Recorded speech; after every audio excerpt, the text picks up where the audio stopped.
little bit more, but you know, I've been able to play 5 pretty good matches and have lots of time on court and have a few wins along the way. So yeah, I'm feeling good and really happy with the way that I guess I've come into this year's Open. You have a qualifier first up. How does that alter your preparation going into tournament when you're unsure who you're going to play? Yeah, I guess it just makes it harder to kind of practice certain things that you want to do against whoever you end up playing. So I've already had my practice session for the day, so I get tomorrow to prepare for whoever that is. But it's just the way it is. Sometimes there's I guess 12 of us who are in that position, and it is nice to know who you've got, so you can do that preparation. But yeah, I know the way that I like to play in general, so that probably in the end doesn't change too much. Sam, for how many years you travelled so many countries?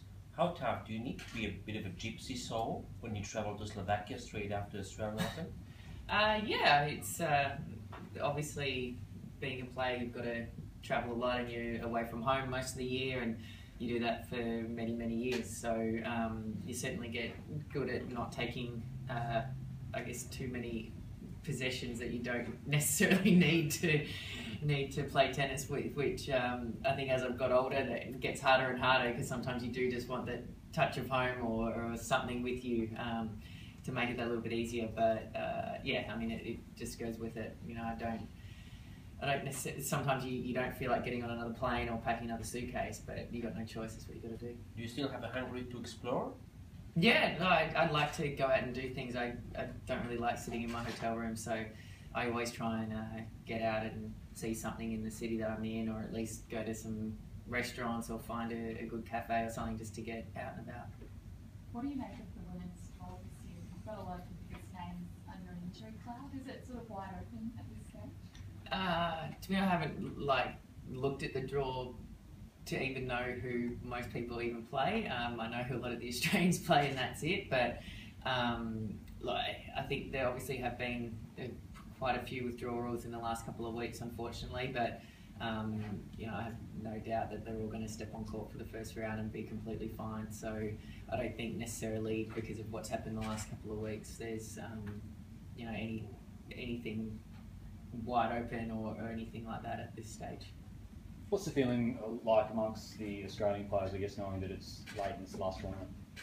Oh, look, obviously he's been a leader of the tennis in Australia for a really long time, and especially of all the guys, and now he's Davis Cup captain, so I guess there's a lot going on in his mind as well at the moment, which you know, would definitely be pretty tough to come out and play, especially playing another Aussie in the first round. So no, I think we all definitely you know, respect his career. He's done amazing things for tennis in general. He's achieved pretty much all there is to achieve. So you know, I think he can certainly, I guess, walk away from the Australian Open in his career whenever he's finished here, pretty proud of what he's been able to do.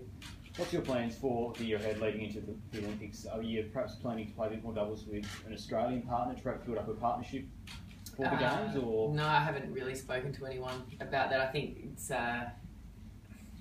sometimes it's you see a lot of players start all of a sudden cut a really sometimes a successful partnership to play with a fellow country person for the Olympics when it's only one event. But we play tennis all year and have many big events, so I think that's something I will look at, obviously, but I haven't made any major decisions as far as that goes.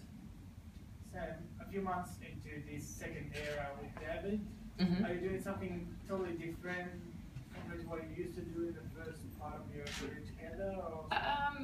No, not completely different. I think we obviously worked well together and did a lot of things that worked very well for me, and I had lots of success. So I think a lot of it's been getting back to that. And then I think as everyone's always trying to improve. You're always trying to find little things, but I'm not reinventing my style or my game or anything like that. But I think it's important you always try and move forward, and there's always things to work on. So now it's probably those little things that are sometimes really hard to change, but they can make a big difference. So I think we're both probably aware of what those things are, and I'm always trying to work towards that now. But you know, match to match, different things can pop up, and then you work on that, or that becomes your focus for a little bit, and then you know the next couple of weeks it might change. So I think at tennis you've always got to evolve with what's going on. Is there any regrets, I guess, that you perhaps ended that partnership too soon, or do you look back and think, wish I hadn't done that, or are you just looking forward now? No, I think it ended when it did because of the reasons that were there at that time, and you know, I don't.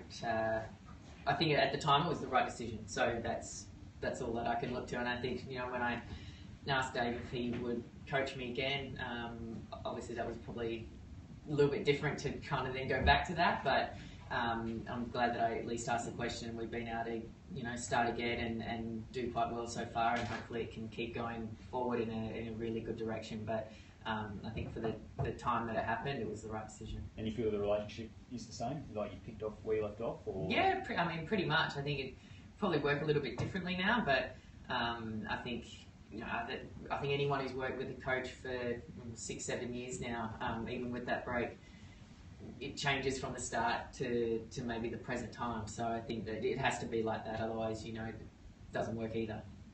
How far do you think Dasha can go? In her career? Or this event, or this year even? Look, she obviously made huge gains from last year from the start of last year to now.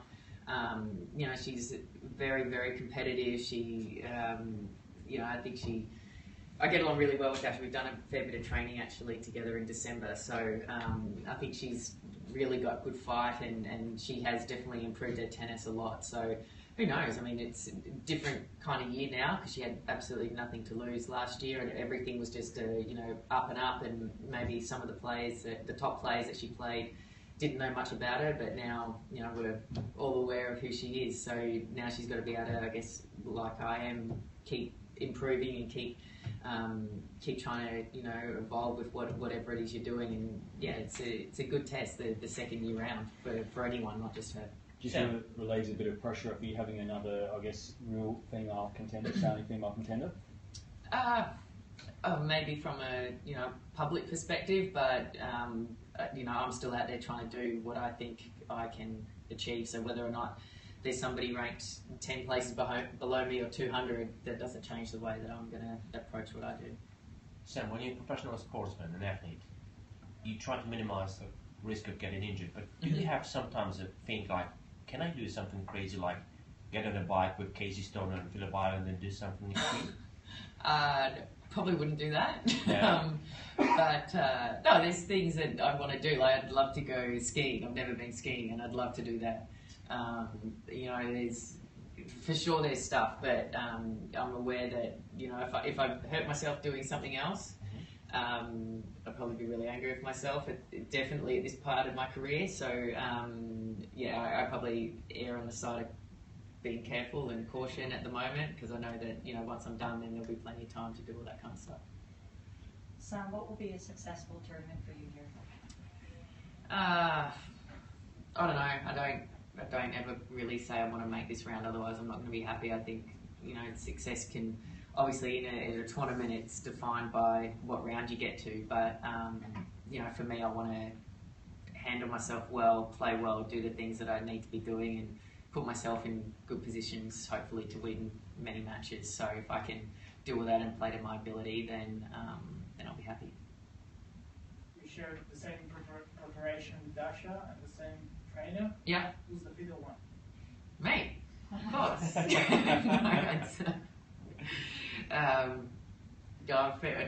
Thinking about that, I'm like 10 years older than Dasha. So, but yeah, we do use the same trainer now, and she's worked with Stefano a fair bit longer than me. But it's been fun actually training with her and some of the other younger players in Australia. So we're kind of doing the same stuff now. So now I was actually watching her at Hopman Cup, and I just started looking at her feet and her movement to see what she was doing. So, I mean, she moves very, very well. So there's certainly things that I can learn from her as well. Is there another younger Australian female that you've identified as perhaps being the next big thing here in Australia? Well, I mean, this year we had Priscilla Hon and Kimberly Birrell join us at 2 different Fed Cup ties as like a hitting partner, and they've probably been doing the best so far out of the juniors, and then you had Madison Inglis win the playoff for the wild card, which was great for her. So I think that they're the three that have been going to the junior slams and winning matches out on the junior circuit. So I'd love to see all of those girls try and do well here. A couple of them got really hard draws, but it's going to be their first Australian Open for all of them. So I hope they can enjoy the experience, and you never know, sneak out of them. Speaking of the playoff, how crazy do you think it was for Arena to play the day after the wedding? Yeah, I haven't spoken to her, but I wouldn't have planned my wedding at the playoff if you were trying to do that. But I mean, credit to her to be able to play the day before and fight out a tough 3-setter, and then come back the next day and do that. So I mean, you've got to respect that. But I don't know. Maybe she wishes she could have had it at a different date, but I'm sure they've got their reasons why they put it there. Couple more?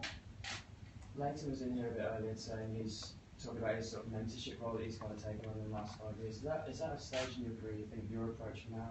Do you sort of relish that role, or do you find yourself more in sort of a fighting position for these younger girls coming through?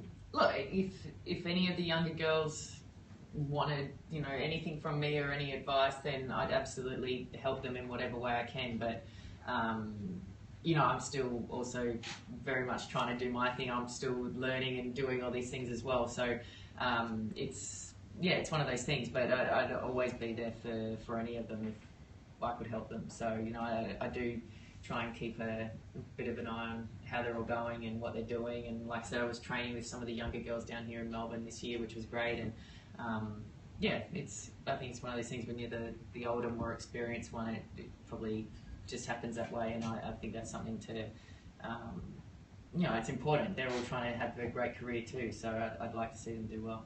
Is it ignited something in you, sort of having the younger players around you, pushing you? I think any time you can be around other players who are trying their best and doing whatever they can to be better, that's a great environment to be in. Okay, thank you. Thank you.